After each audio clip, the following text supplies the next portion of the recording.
Hi, everyone. Welcome back. This is part 2 of a 2-part recap. If you're wondering where part 1 was, well, go check in the feed and be sure to subscribe so that way you always get your episodes. But enough of that. Let's get right back into the episode.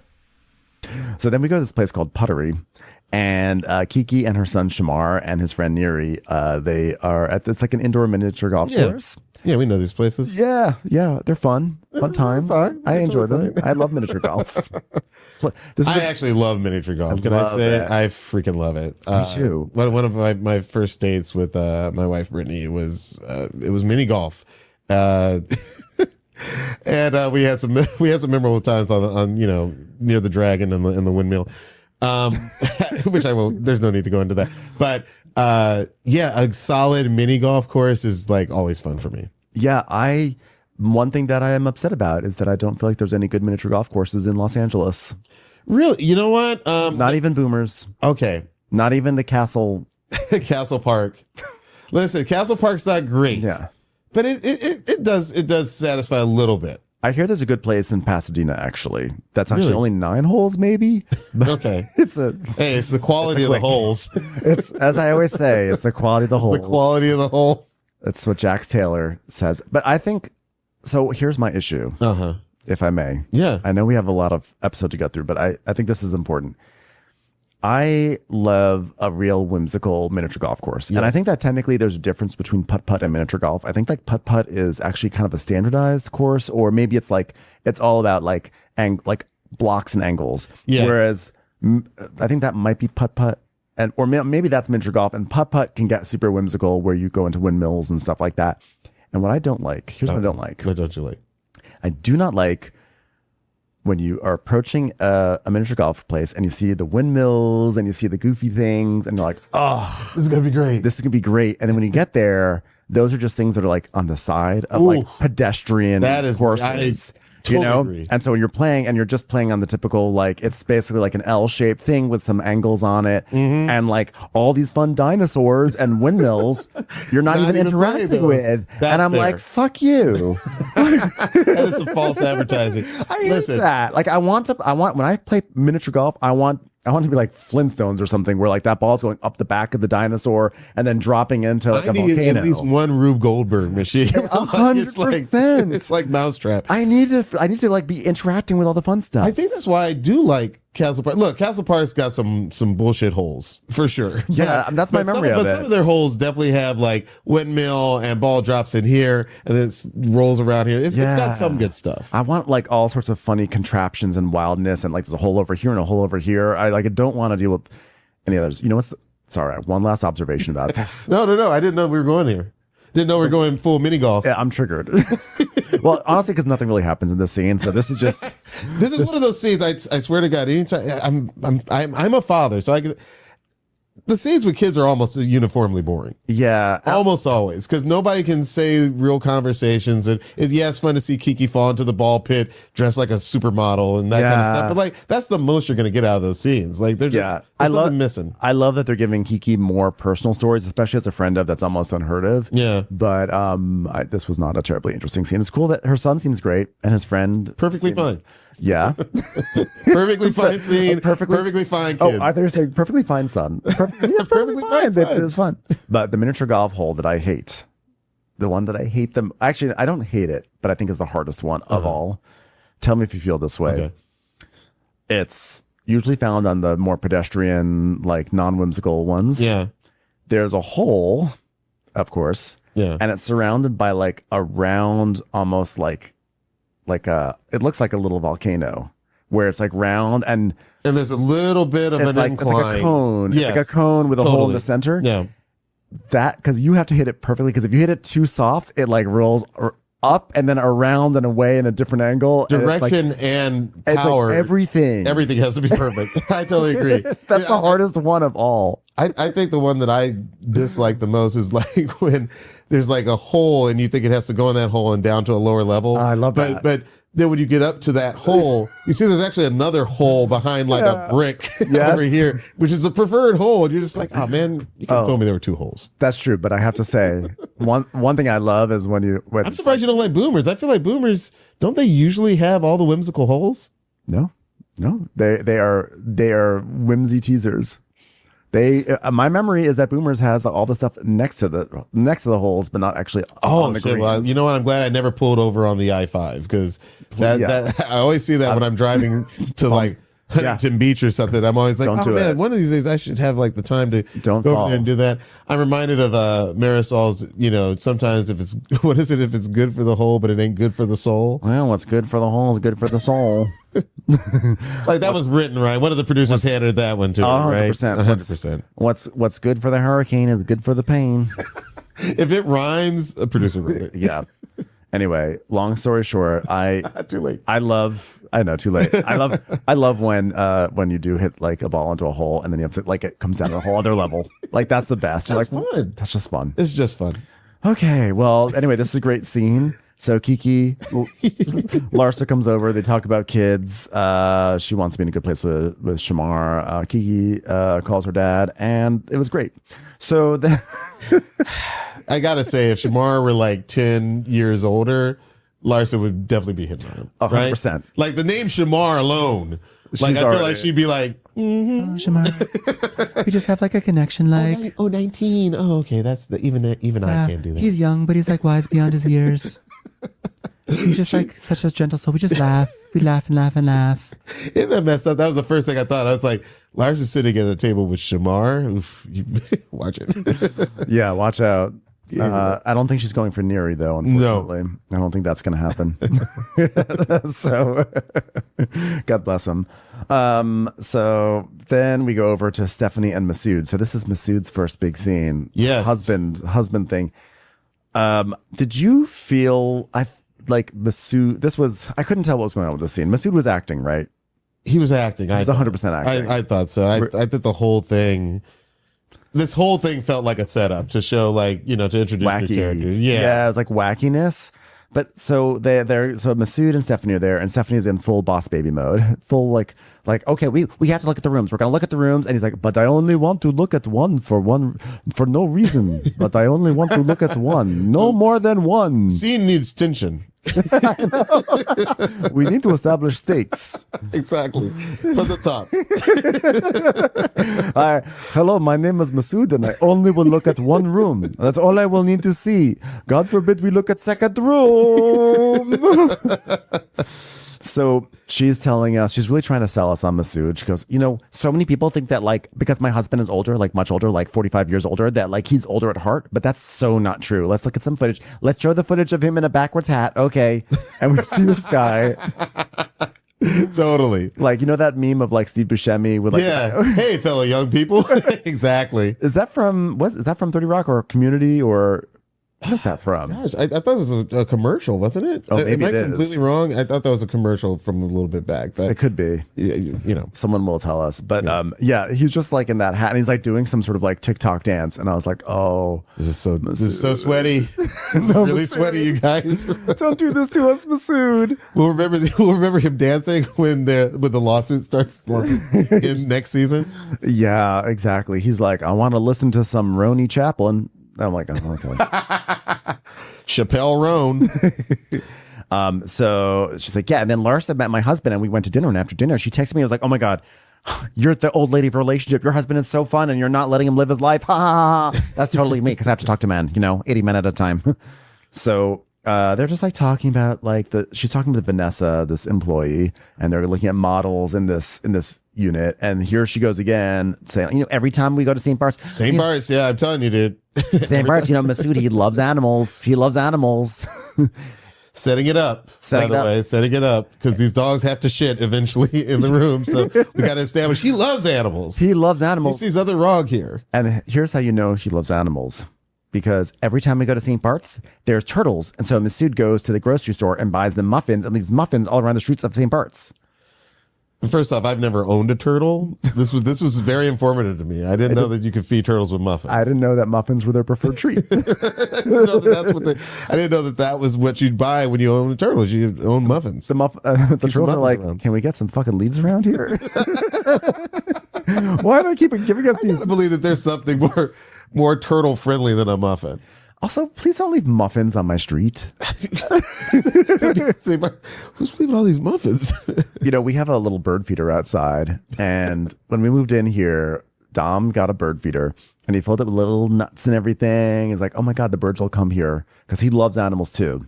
Although he would never leave muffins around St. Bart's. In his case, I believe it. It's not just setting up a scene. Yeah, he like loves animals. Like he was going to do like animal science if dance didn't happen. Brittany wants to get a... Oh, I'm sorry. Go ahead. Yeah, well, I was just going to say, like, this bird feeder, put all this stuff in there. And the first thing is a rat. A rat shows up. So, like, I guarantee most of those muffins were eaten by rats. They're definitely eaten by rats. When I was growing up, my father was into birds. He had a bird feeder in the backyard. And... he was just like waiting for these birds to come in, and they did for a little bit, but then we started hearing all these gunshots. And when you grow up in Atlanta, sometimes your neighbors from the country, and our neighbors, the Lawsons, they were from like outside of Macon, Georgia. And it turned out that Melvin Lawson was like shooting at the birds with his shotgun. And so my dad goes over, he's like, Melvin, stop shooting the birds. I want to see the birds, and you're shooting the Cardinals and the Blue Jays and all these beautiful birds. Little birds to shoot. Fun fact, the Lawsons used to eat the squirrels. No, really? They did it because that was a thing. That was a thing in the South, where they were from. So like, I'll never forget Grandma Lawson. I'm sure she's gone now, but God rest her soul. She was like, I wish squirrel meat's hearty. She was just sitting in the living room watching cable, and she was like, I wish somebody would go out there and kill me a squirrel. I went over their house one time, and you could see little paws sticking out of the pot. It was crazy. For real? Life in metropolitan Atlanta, because it really is a mixture of city mouse and country mouse. You know what I mean? Like some people are moving there from New York or LA. Some people are moving from, Dallas, Georgia. It's crazy. Not paws coming out of the stock pot. I'm serious, man. I saw it and I could not believe it, but I just kept walking. Also, why didn't they get that? Like, that's almost like a cartoon. That's almost like, because I feel like realistically, if I'm cooking something, I'm not letting a paw dangle out the side. I don't know why, but I want it all to be cooked. There was like at least 2 little paws sticking out of that pot, and the steam was coming out. So just from an OCD point of view, I'm like, push the paws in so that you're not losing the steam. Also, how many freaking squirrels were in? They were actually brown paws, so they might have been chipmunks.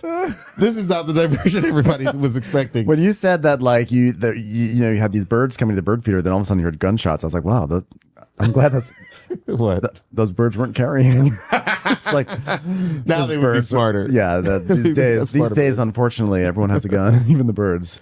So anyway, the point is that they look at this one model unit, so which they're like showing off to America to be like, come live at Shoma Bazaar or wherever they are.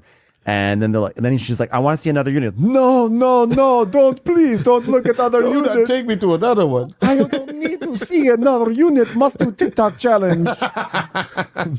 Must post once a day to please algorithm. He's like, how do you do new Gen Z heart symbol? So then they go into the other model apartment, and there are 2 dogs because there were 2. We didn't set up that, like, at the top of the scene, there's mention that, like, because of the hurricane, 2 people abandoned 2 dogs at the complex. And so they put them into an empty unit, but they went in and it actually is not empty because it's a model unit. Right. And the dog has shat on the bed and peed on the pillow. Peed all over the place. Yeah. So this is where I was confused because I'm like, I understand, like, acting to set up a scene, but are you really gonna, like, but you're gonna have the poop and the pee too on your own model? I what I didn't get was, like, again, I was like, you leave these dogs alone. It's not like they have like keys to let themselves out. So like, what did you kind of expect? They were in there for hours. But I think all this was just to show how much he loves animals. I think so. Because he doesn't really hold it against them. Yeah. And she's the one who's freaking out because, she's a serious business lady. Mm-hmm, she's very serious. But the thing that really disturbed me on the scene was that when it ended, there was a shot of a lady cleaning up the mess. And she was, I don't know if you noticed, she had like some Lysol and she was like spritzing the sheets and wiping the sheets down with Lysol. I'm like, lady, put that in the washer. Do not Lysol the shit. No, that is all going in the washer. It might even be thrown out. That's not going to do anything. What are you doing? This is not a tile. This is not granite. What are you? Do you saw that she had the little spritz bottle? I'm just realizing now. You're totally right. If this is the sort of management that's behind the Shoma Group, then I'm sorry, I cannot endorse them on Zillow. But she does tell a story about how one positive thing that came out of the hurricane is that her sisters texted her and were like, oh my God, are you okay? Are you alive? Are you safe? Are you safe? And then when she was like, I'm fine, they were like, oh, never mind, bye. The way she phrased it actually confused me a little bit, because it sounded like she was saying that the sisters who have not contacted her called her parents to ask how they were doing. Was that at all you're reading? I'm not sure. I didn't think about it as hard enough because I think I was so distracted by the Lysol situation.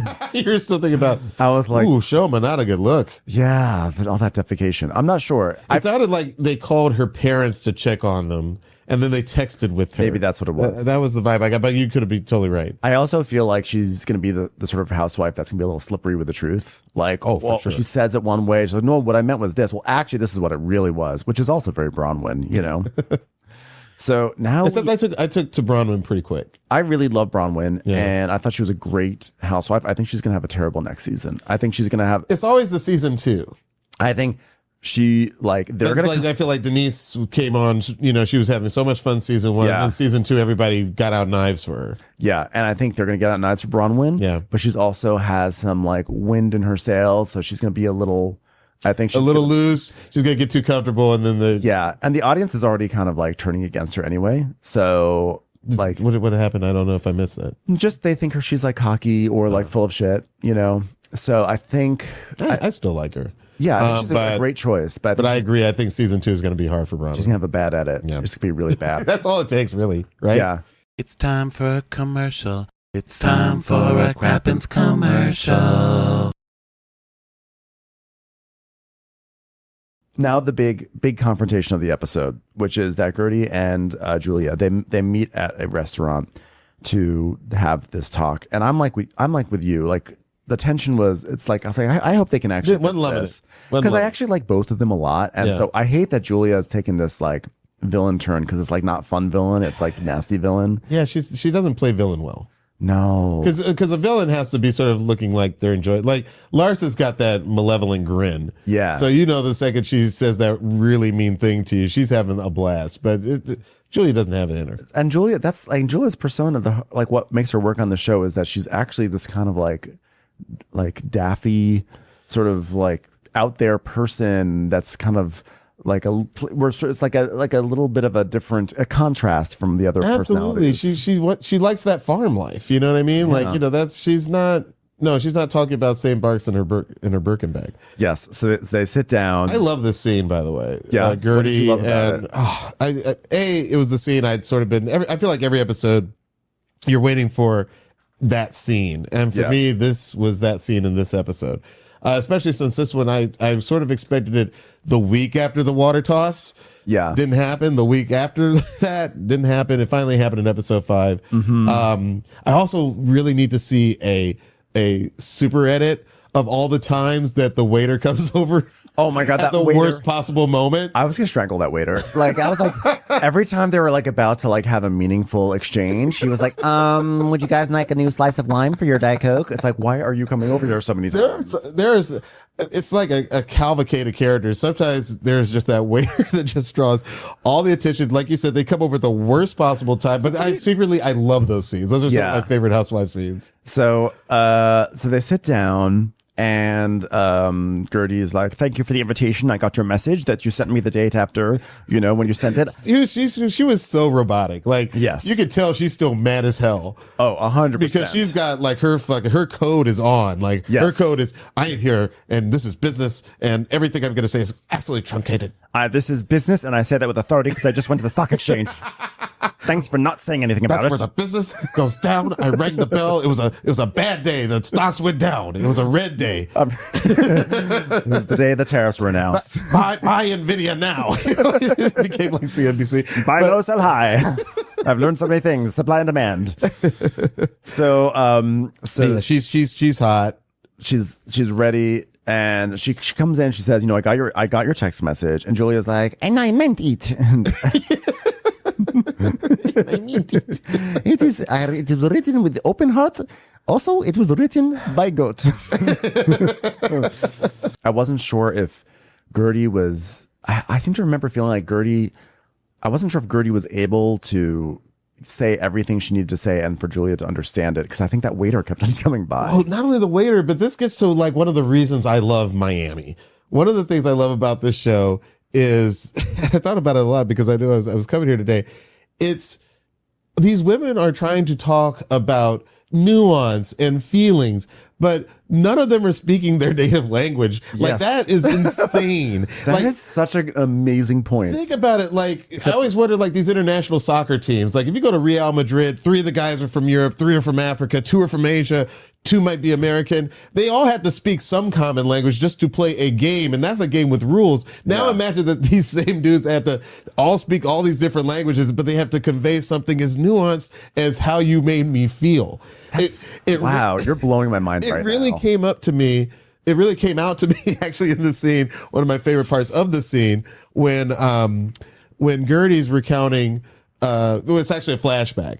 It's when they're in the heat of the argument, and Gertie says, like, well, you said I'm not first. And she's like, no, I said I didn't. I never said I never said we are. I said we were. Learn the past tense. Like, it's like a moment where you're like, oh, these people don't speak the same language. Yeah. Literally Conjugate, don't. bitch. Yeah. She's like, learn the past tense. And while you're at it, learn future perfect. Learn future conditional. I will have finished this. I will have finished this food. You know, like, it's just like, no, these people are trying to convey all these complex emotions. And they don't have the same rules. They don't have the same language. It's insane. That's actually a really fascinating and interesting point. I mean, yeah, I think, I don't know of the Every other housewife franchise, they all basically are from, they're all speaking English, but this is the one where, like, technically this person is speaking a dialect of French where she might be growing up. This one speaks Spanish, as she said, un poquito, like. Yeah, they're all speaking English ultimately. I mean, and who knows what what Lisa's ever saying in a I think I say, who knows where Larsa's from. Larsa, yeah. Well, I don't know if Larsa was, like, if English is her first language or not. She's Syrian. Is Larsa Assyrian? Is it Lebanese? Lebanese. We could look it up probably. I'm not sure what but it is. That is such a good point. I mean, a lot of them. I mean, yes, it's not their first language. But a lot of them are obviously like beyond fluent. But there is something to that. Like I imagine they're trying their best. I mean, like, there was literally one part where, like, Julia was struggling. Even when Alexia always says, like, I don't know what Todd's going to do. The ball is on his court. And I'm like, in his court. And she's like, all the balls on his court. And I'm like, in his court. I'm just like, it's not her first language. She can speak Spanish way better than me, but to be fair, there are a lot of English speakers that will also on his court or on accident or what's the other one that's really big? On accident. Absolutely. What's the one that's really big? Well, good, all those fun things. Yeah. Those are fun. By the way, that's one of my favorite. I do get that email once a day, like, like some kind of grammar funny thing. Yeah. And I love grammar. Grammar funny thing. It's always grammar funny thing is a great newsletter. But here's what for the listeners: every day versus every day. And if something happens continuously day after day after day, every day is 2 words. And if it's every day, just remember that every day a single word means common, regular. Like, he's your everyday kind of person, like that's. Seems like that's what I'm bringing to the world too. Sorry, good. Nobody cares. It's a good. That's a good tidbit you could use every day. I'll come in once an episode just with grammar tricks with Diallo. Grammar fun times. Sorry about that. You can come in every day to do that. I would do, dude. Some people like. I will say again, this is one of my favorite scenes in the episode, and I'm glad that they kind of, not to. They kind of got to some kind of like detente, like. Yeah, I'm glad it wasn't one of those things where they don't get anywhere and we have to do like 3 more episodes. Right. Like, because it really is stressful when that happens. So Julia says, well, I don't know how we got what happened last night. I'm like, I can tell you specifically exactly how it got to that. You basically had a meltdown because a Zoom link didn't work and you turned into a giant thing and you vilified Gertie and you got mad that she got upset that there was no seat for her at some influencer dinner on a cruise. So she went and ate somewhere else. And that cruise thing is like so convoluted at this point. It is. To hear them tell the story, they tell 2 completely different stories. 100% different. Julia's saying, hey, you asked to come on the cruise. Gertie's like, I would never come on that cruise. You asked me to come on the cruise. Like, I kind of believe Gertie. I believe Gertie more because, it doesn't all line up. And I also think that like Julia, But Julia's whole thing is like, she was there to support me because Martina was homesick and she has to support me for making the decision to not be with Martina while she's Martina. No, I don't think that really works. And like, also, if she's there to support you, why didn't you have a seat for her at the dinner? Like, why didn't you insist? Like, this is your emotional support friend. Listen, I think we could all sympathize with Gertie. If you go on a cruise of all things, and this is the reason I've actually never taken a cruise because I'm already going to feel like trapped in with the people who you're with. But if you go there to be a friend and then you're not even sitting at the table with them, I'd be like, bullshit. This is total bullshit. Like if I were Julia, I would actually not go to whatever cockamamie dinner this was and sit with Gertie. Like that's your friend. Like why else is Gertie even there? But according to Julia, Gertie was begging to go on this cruise, which I don't. And then I don't made really the whole believe. cruise about her and was taking photos. I'm like, you're a real housewife. This is not new territory. Yes, exactly. You were not like some celebrated pop star like Samantha Fox in 1988. Okay. I don't know where I went there. So Julia's basically saying like, I don't know how we got here, but I am very sorry for throwing the water at you and I have no excuse for it. And I hope that you can accept my apology. I would have given you this apology over Zoom, but we know how you do with Zoom. I know you're not good at Zoom. sorry, triggered. She's like, well, I am literally completely blindsided. I feel completely backstabbed. And the waiter's like, hello there, what would you like? It's like, oh, hello, I'll have the croquettes, please. So Julia's like, Gertie, I shared with you something very private about my facelift. And you share with everyone I know. So apparently the facelift was a secret, which, by the way, whoever is Julia's surgeon, I never would have detected it. No, I didn't see it either. Never saw it either. So, I say be proud of it. Like, that's great work. That's usually the thing that they brag about on some of these shows. They don't brag about it, but it's understood. I guess because so much for a thing is like nature and animals and like natural things that to get a facelift may feel like a dereliction of duty. Yeah, I didn't, kudos. I guess you're right. Kudos to whoever did I didn't assume that there had been a facelift, but I did hear her when she said that, and I was just like, that's going to be an issue. That's good. That's going to be the one. Yeah. The things that you can't talk about obviously are children. The things that are off limit are children, but also facelifts. And my business. Children, my business, and facelifts. You do not talk about my husband, and you do not talk about my business. I mean, like it's get the song going. A person I trusted with something very personal when I shared this information with you, but you threw it back at me and you betrayed my trust. So what kind of friend are you? So I felt very betrayed by you as well. So you have to understand that my reply was matching what I was getting from you. And again, just to remind everyone, this is a fight about a Zoom call and some sort of seating on a cruise. Yeah, seating on a cruise. That's what's brought us here. But Julia's upset because Gertie is like weaponizing this facelift. I think it's more than that she outed the facelift, but saying like you were a bad wife to Martina, who is ailing at the moment. Yeah, that's an ugly thing to say. I mean, like, but in the heat of the moment, Gertie fights back. Yeah, it was it was a bit backhanded against Martina. Oh, I see. Yeah, see, that was nice. Yeah, that was yeah. nice. There was a volley. No, I'm sorry. The ball was in her court. Yeah, she really served up a good, oh gosh, a good diss on that one. Yeah, I did not come armed with my puns. Yeah, well, it's okay. It's okay. Okay, it's getting worse. So Gertie's like, well, no, I apologize. I'm sorry for the words that I used and for being literally unhinged because I never want to be in the same predicament again. And I appreciate you acknowledging that. And this was a night I wish had never happened. And I tried my best to say, please not today. Please stop it. No, not today. Not within 3 days of when I went to the stock exchange and no one even said anything about it. I'm still riding the high of a bell in New York City. When I changed the course of the entire economy. And none of my friends showed up. When I single-handedly pulled us out of recession. Exactly. I fixed everything. But she's like, it was embarrassing and humiliating. And she's like, oh, emotion got over me and I am sorry for that. But this is when I said, no, we are not going to do this. And I did something bad, but it was my point to prove. And I mean, Gertie's, I think, pretty good about saying like, I was trying to hurt you, but that's because you hurt me first. You were coming for me first. Yeah. And like, it wasn't good what I did, but just know like I was upset and this is why I was upset. Totally. Yeah.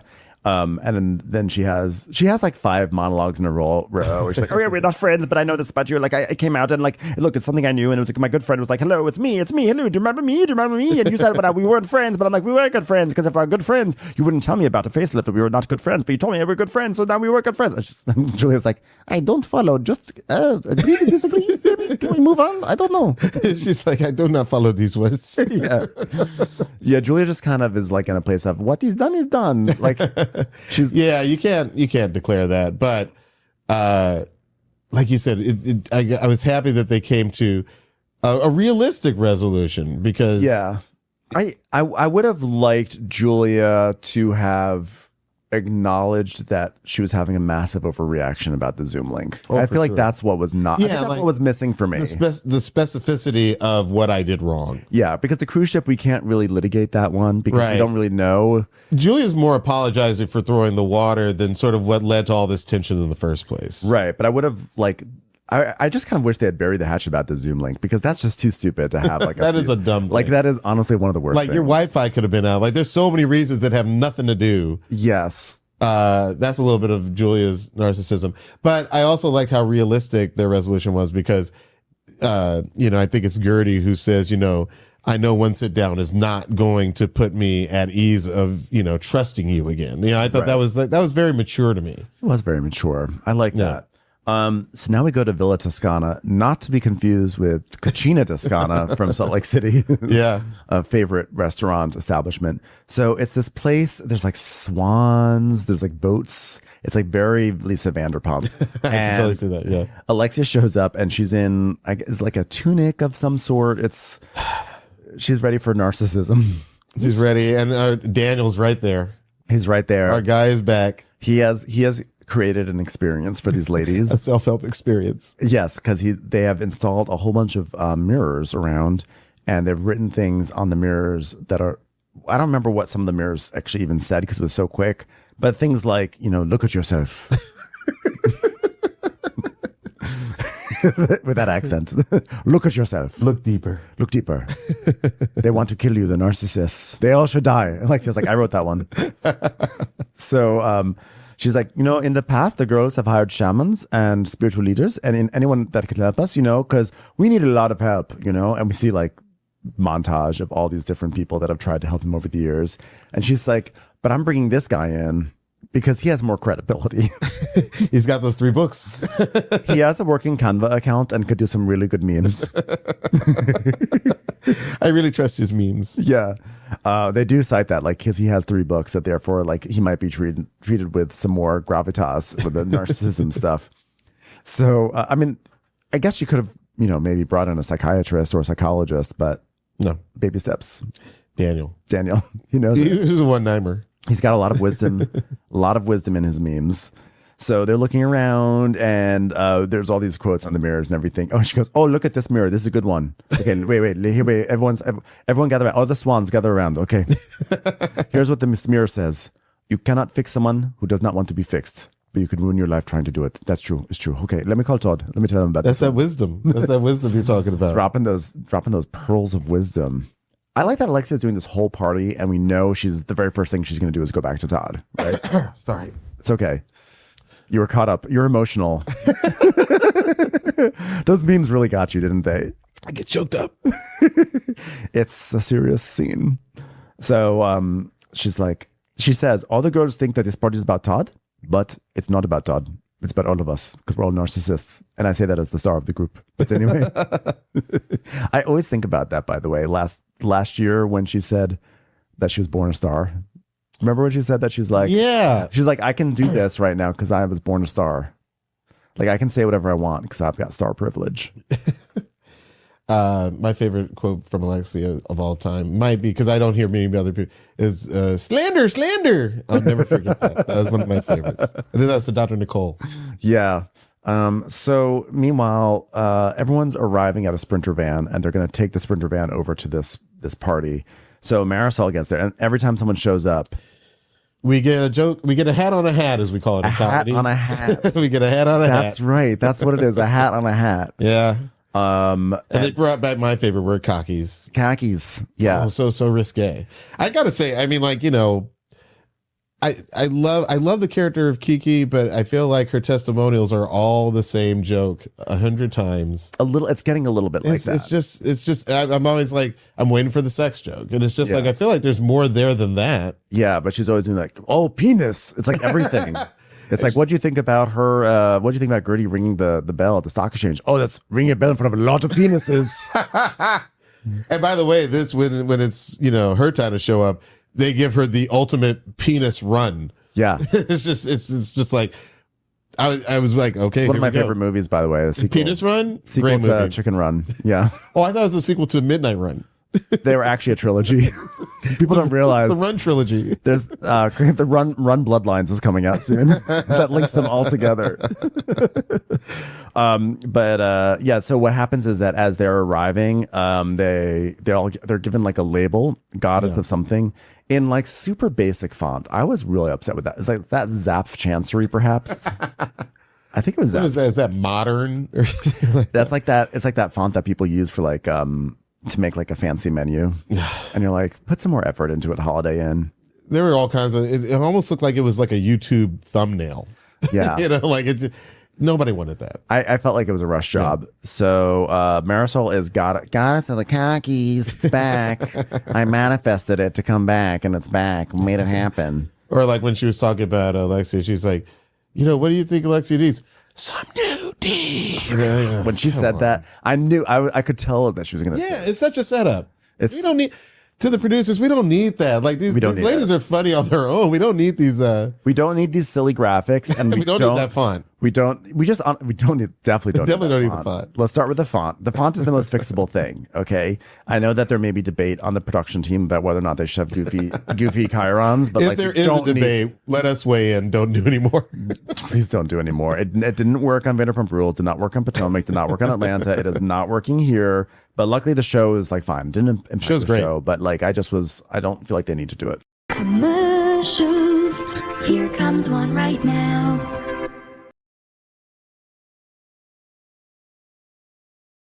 So they all are just sort of like arriving, and they're just like talking in the van, and just like more. The other thing is, here's the other reason why I got upset about this like hat on a hat.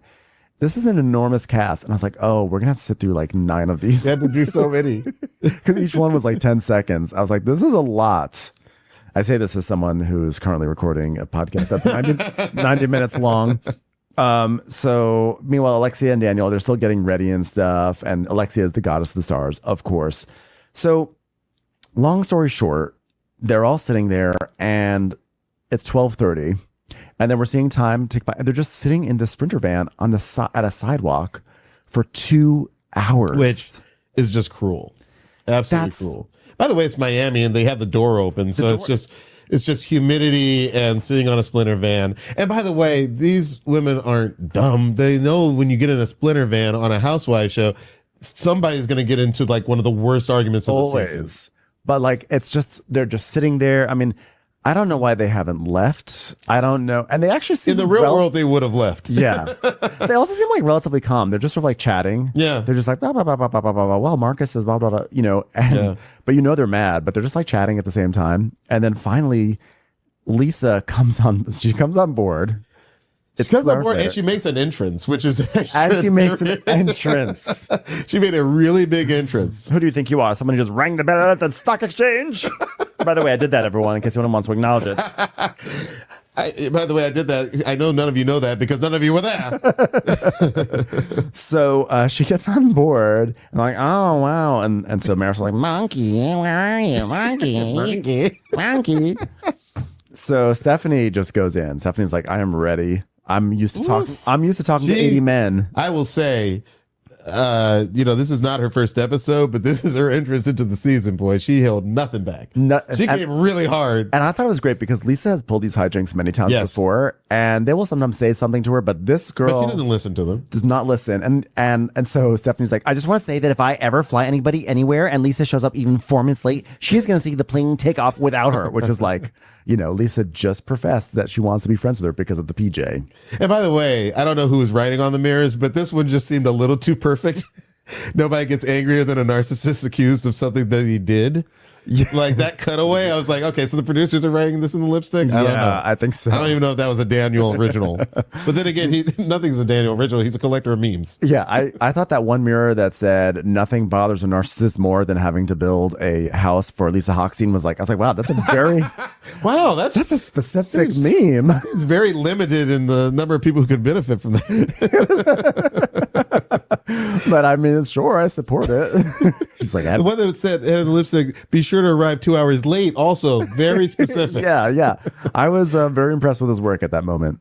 So anyway, I'm sorry. So she arrives 2 hours late, and I misspoke. Stephanie's whole thing was only at the 1 hour mark is when she said the thing about the airplane, which is also her way of saying, I have the capability to fly everyone on this cast somewhere. Just want to say, I just want to point that out. It's always to telegraph some other information. Always. So then, like, did her other sister have like a Mormon-sized family, and like her other sister's like quiet like book librarian or something like that? I mean, like, why give a Range Rover and a Mini Cooper? I don't get it. I think that like one twin has a family and one twin is like alone in life, and therefore like I guess Stephanie's one wants to leave a smaller carbon footprint, and the other one doesn't give a shit about the earth. Actually, I'm going to say that I think that Stephanie plays games. I think she gave the Mini Cooper to the woman who has the big family, and she gave the Solo a big, be like, so you can remember, like, remember when you used to have room in your car, and the other one's like, just know you'll never be able to fill these seats. Look how big and empty it is. Look at all those unsat on seats, you lonely bitch. It came with the baby seat. Okay. Yeah, it just has a baby. Could be yours. That's I think Stephanie has planned all this stuff out. She's 4D chess. So they have there's a lot of chatter. Okay. And it goes on for a while. Okay. So finally Lisa comes in. She's like, hello, hi goddesses. You guys look gorgeous. You're gorgeous goddesses. How's everybody doing? If you walk in 2 hours late and don't enter with the customary, I'm so sorry. Oh my God. There was like you have to pull out the traffic thing. You have to say you got to call. Use the Lenny card.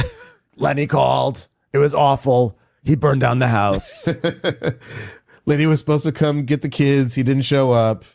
He's rebuilding the mausoleum that we used to live in. His mother's making him pierogies. So she just comes in, not even apologetic, just like, hi everyone, how's everyone doing? And so Julia's like, waiting for you, got this. And this is where Stephanie goes, and she's like, Lisa, do you think your time is more important than all of ours? Or do you think that you're more valuable? Are we supposed to celebrate your entrance? Do you think how rude it is to make everybody wait? And I was like, oh. I mean, 4 questions like, pat, bum, bum, bum, bum, bum. Like, 4 questions in any, even to people you love, and 4 questions is always too much. This is the Shelma group working on all cylinders right here. That's how you talk to 80 men. You throw them 4 questions. Yeah, that's exactly. I mean, we're joking, but there probably is something to like when you're dealing with like construction professionals. Like sometimes you really do have to. Like I'm very non-confrontational. I hate it, and so like. I think you do have to sort of like enter a mode. She's got to go out there and do the jabs. She's got a boss baby. So she's like, you think your time's more important, which is great because these are the things that we've been asking, and you always ask, but like no one ever says to the person because there's that fucked up. I was loving it. I was cheering because there is that fucked up thing where like someone does something that's like egregiously rude, and then when you call them on it, somehow that's actually more offensive because it's like making them uncomfortable to their face. It's almost like when someone says something racist, you say that they're racist, and they're like, oh, "How dare you?" Yeah, how could you say that? This could ruin my reputation. Calling someone racist is far worse than being actually racist. Oh yeah, isn't it fun? So, so then she's like, she's like, So Lisa then goes to the ultimate deflection, which has nothing to do with anything, where she goes, I don't even know you that well for you to be speaking to me that way. And Stephanie's like, well, I know enough about you that you just made us wait 2 hours to wait on you, like some big grand Lisa entrance. That's very rude. And I don't think her knowing you or not makes any difference. No. All she knows is that she's stuck in a Sprinter van with Marisol making cocky jokes for 2 hours. Ninth level of hell, man. Dante's Inferno. Marisol, where's your manifestation powers to get Lisa into this? I know, Sprinter exactly. van? So she's saying all this stuff, and Lisa's been like, okay, you're being very rude right now. You're being very rude. Okay, you don't even know me. You don't even know me. And in my mind, I'm thinking, well, you also don't know her, and like you don't seem to care. Don't you That want doesn't go both ways, right? But also, it's like if you don't know her, like, How can don't you you? talk? Aren't you like when you meet someone, you try to put your best foot forward? Yeah, but you know what? I think this is almost like one of those meta things. Like Lisa's definitely hitting on the, hey, you're the new housewife. You can't talk to me. That's what she's trying to I'm do. the OG here, and it's not working. Don't talk to me that way again. And she's, well, don't be 2 hours late and make us wait. Like, don't talk to me like that. Excuse me, I don't even know you, and you're talking to me like that. So don't be late. I don't know you, but I heard that you don't have a lot of friends.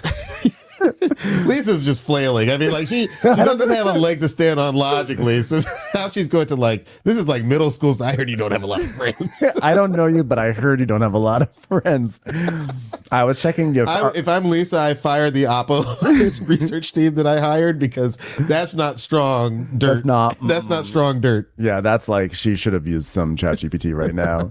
And then Stephanie has like a weird thing, which is, well, that's because a lot of them are like you, disrespectful, and they're 2 hours late. I got a lot of 2 hour late friends, and that's why I don't have a lot of friends, because a lot of them tend to be like you. Yeah, that logically didn't hold. So you're saying your friends are disrespectful? Well, I guess she wasn't denying that she doesn't have friends, but she was like, yeah, I whenever I have friends, it turns out they're the 2 hour late kind. They're of the 2 hours late variety. And so the entire time, Stephanie is kind of like doing this thing where if she could put her hand in Lisa's face, she would, but her arms aren't long enough. So she just sort of like paws at like the air right in her general That's a good point. I feel like I feel like Stephanie's arms are always at her side. Like they're always, she's like a very sort of like, she doesn't make like big, she doesn't gesticulate wildly. Yes. Yeah, but here she was sort of doing a little T-Rex arm thing. She's like this, yeah. she's doing like little mini wax on, wax off. And so no, put your face down here and talk to me. Like it's very small. So then Lisa's like, don't ever put your hand in front of my face, or tell me what I need to discuss with my friends. She's like, well, I wasn't putting my hand in your face because my hand doesn't even go that far. Exactly. I don't know if you noticed, but my hand is way down here. I'm built in. I can't even have an assault moment if I wanted to, because it is built in that I can only reach this far. I have a small radius. Literally, is radius in the arm or is that the leg? Oh gosh, I don't know. Tibia, radius, ulna. I don't know. I know that these are bones, but I don't know which one is which. I'm sure the internet. I think it's shoulder, isn't it? Radia. No. Okay. This is one of those terrible moments where you enter a piece of evidence into the case on a podcast and you don't have the answer, and then people at home listen and they get, okay, wait, what bone? I know. What bone is the radius? I'm looking up right now, real quickly. Ooh, it's one of 2 bones in the forearm. So yes, I would like to announce it was an effective pun. It totally works. It totally works. He doesn't have the radius. So I'm impressed. Lisa's getting mad. She's like, it's not funny. This isn't funny. She's like, well, I'm not trying to be funny. Your friends all think you're rude, Lisa. She's like, well, I think you're fucking rude. And Marisol's like, well, Stephanie said that what we all want to say for, I mean, how long have I known her? 13 years now. And Monkey is always late. Do we want to roll some clips of that from like 2013? No? Okay. All right. So Lisa's like, don't ever talk to me again like that. This is fucking bullshit. I don't even know this girl. Like, she's new to the group. Don't talk to me like that. You don't need to be their mouthpiece. You don't need to be a mouthpiece for everyone. These are my friends. She's definitely trying to pull the Heather Gay to Bronwyn in a sense. Yeah, absolutely. Yeah. But she doesn't have the authority of Heather Gay. I don't think that Lisa. You always get the sense that they all just barely tolerate Lisa. Yeah, there's very little. Gosh, it's such a mean thing. There's very little that we've been seeing from her that you can just hold on to and be like, oh, that's awesome. It's just sucks. I hate to say that about another human being, but like, she's not giving us a whole lot. Yeah. I mean, I'm glad that she's on the show because she's so self-involved. It's like, that's important to me. But like as a person, I don't know if she's that great. I mean, she's great. They put themselves on these shows. We are the Greek chorus that will judge them. So yeah, I'm sure if we hung out with her, she'd be awesome. In real life, sure. That's been my experience with like really every housewife I've encountered, that they're super cool to hang out. I don't know why I always go down this path. I always get like paranoid that they're listening and that their feelings are hurt. And there's a part of me that doesn't want to hurt people's feelings. There's a part of me that doesn't want to say that everybody doesn't have like some intrinsic, value and some wonderfulness. But I will say that whoever's editing the show doesn't give you a whole lot on Lisa to grab onto and be like, oh, that's cool. Yeah, I don't want to hurt Lisa's feelings, but she fucking sucks. So so Lisa's like, she's complaining, and Larsa's like, but we've been here since 12 o'clock. Like, the second Larsa speaks, this is we're here now. Yeah, you were waiting for Larsa to say anything to Lisa. Well, and also like, Stephanie's doing her job, which is she's proving like she's a being loyal, like attack dog for Larsa. And Larsa's like, you've done well. Now I will chime in and back you up as per our agreement.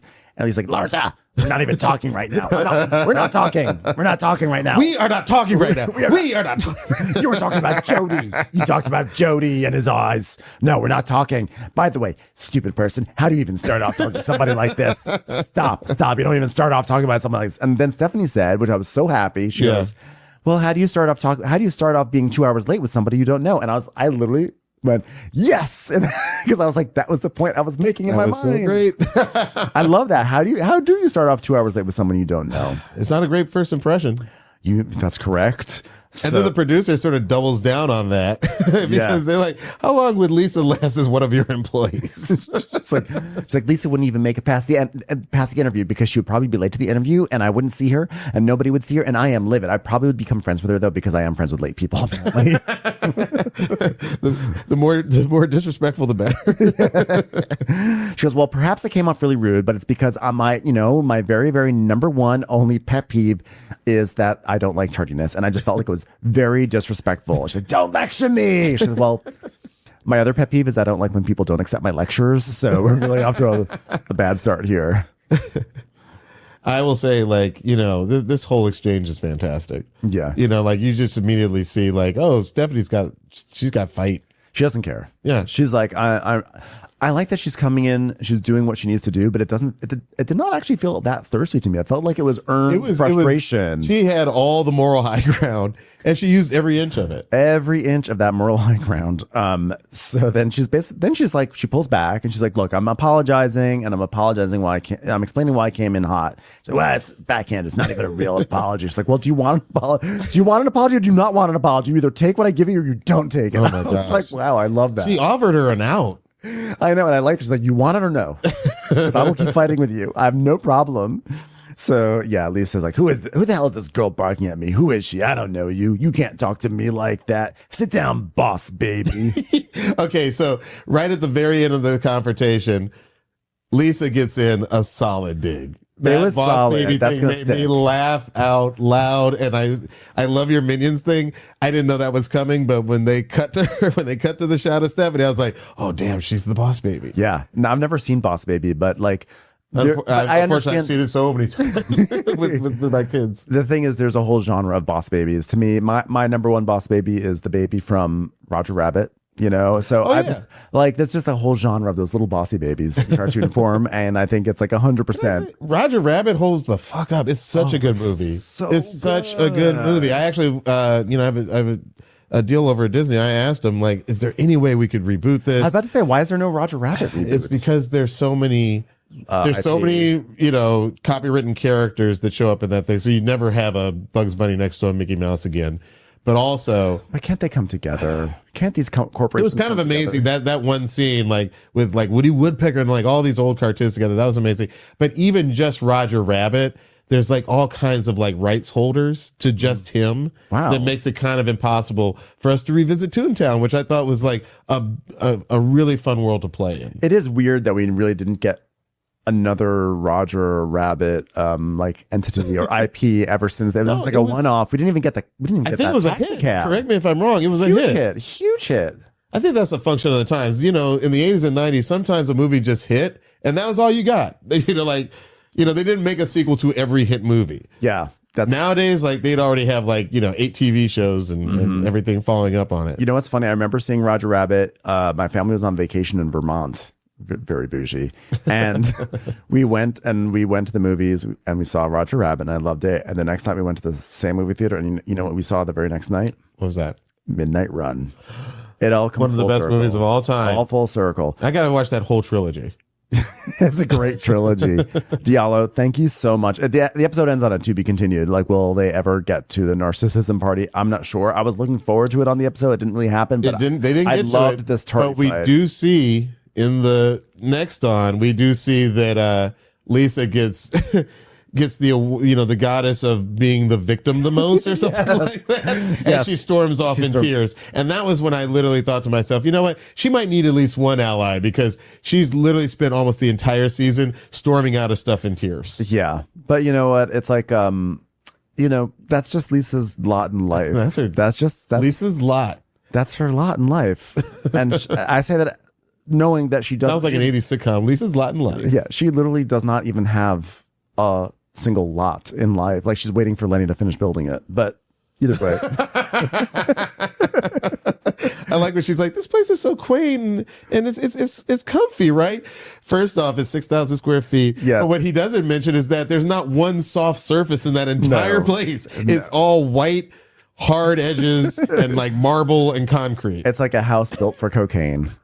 It looks like a house for like a single dude, not like the place where you can welcome in kids and like get comfy and watch TV. It's not only a house built for cocaine, it looks like it was made of like petrified cocaine. The shit that gets stepped on, they just like mold it in. And they wax it. They gave you a kitchen island and a coffee table. Yeah. Diallo, thank you so much. Thank you so much for having me. I'm such a fan. Oh, well, I'm a fan of yours and of you in general. I love hanging out with you and talking with you, and you'll have to come back and also tell the people where they can find you, because everyone should be following Diallo. I think the easiest place to find me is on Instagram at Diallo, just 6 letters, Diallo. There you can follow, what I'm doing on the podcast or what I'm doing in TV and film, and also what, me and the family are up to. So, yeah. Yeah. And everyone, not only should you listen to the podcast, but you should go back and watch the episodes of Southside and Sherman Showcase. They're really fun. They're very fun shows. 100% Rotten Tomatoes. We're proud of that. There we go. And, I don't think either show ever lost a fan. Well, hopefully Southside gets a second life somewhere someday. Here's the funny thing. Just to talk quick shop, we recently sold a pitch, and it is very similar to Southside without being another season of Southside. A lot of the same brain trust, some new brains involved, and we're really, really excited about that. Don't want to jinx it by naming it, but I think stay tuned. Okay, well, great. Looking forward to when you do some stunt casting with Lisa Hochstein. Hey, can I plug something real quick? 100%. Pick up this book, H is for Housewives. This is by a good friend, Lindsay Rosenberg. When I Okay. When I'm not listening to your podcast, I have a thread with Lindsay and my wife and our friend Paul, and we just go to town on all this Bravo stuff. It's so much fun. Yeah, H is for Housewives. Lindsay illustrated this and did the whole thing, and she's great. And we love Lindsay, and we love your wife, and we love Paul too. By the way, we met Paul. Thank you for being here, thank you everyone for being here as well. And we will catch you on the next episode of Watch What Crappens. Bye everyone. Take care.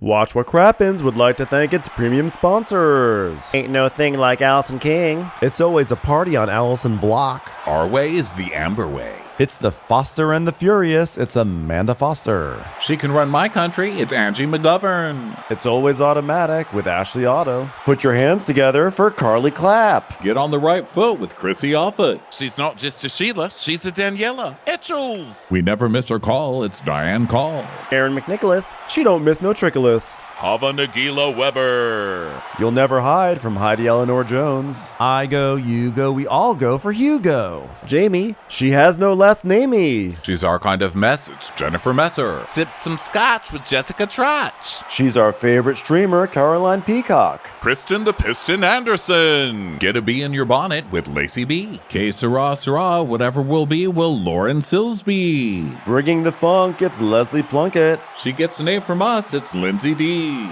Let's give a kisserino to Lisa Lino. Fresh as a daisy, it's Maisie McHenry. We love her on the rocks. It's Melissa Cox. Megan Berg. You can't have a burger without the Berg. This is Livin' with Michelle Vivian. I love ya, Olivia Williamson. Tastier than Flanderson, it's Rachel Manderson. She sure is swell. It's Raquel. Yes, we canna, it's Savannah. Cast a spell with Shannon Spellman. Let's share with Sharon Eldridge. Darn Skippy, it's Tippy. The Bay Area Betches. Betches. And our super premium sponsors. She's VVIP, it's Amanda V. Can't lose when you're with Amy Baldwin. Somebody get us 10 cc's of Betsy MD. We're taking the gold with Brenda Silva. Let's get real with Caitlin O'Neill. Don't get salty with Christine Pepper. Can't have a meal without the Emily Sides. Let's go into the woods with Guy Tubbs. It's our queen, it's Queen Laifah. Nobody holds a candle to Jamie Kendall. Hail the Cork Master, the Master of the Cork, Jennifer Corcoran. We got our wish. It's Jen Plish. She's not harsh, she's Jill Hirsch. Knock, knock, knocking on Katie Manock's door. My favorite Murdo, Karen McMurdo. We love him madly. It's Kyle Pod Shadley. In the study with a candlestick, it's Leslie Peacock. We're ride or die for Lisa Ryder Barron. She's a whiz, it's Liz Sarthy. Always killing it. It's Lola Alkalani. The incredible edible Matthews sisters. She eases our woes, it's Melissa St. Rose. There's a chance of meatballs, it's Rebecca Cloud. She's the queen bee, it's Sarah Lemke. We cannot tell a lie, it's Sarah Telefson. Shannon, out of a cannon, Anthony. Please don't stop. It's Soli and Pop. Let's take off with Tamla Plain. It's always a good time when you're wasting time with Bravo. She ain't no shrinking Violet Couture. We love you guys.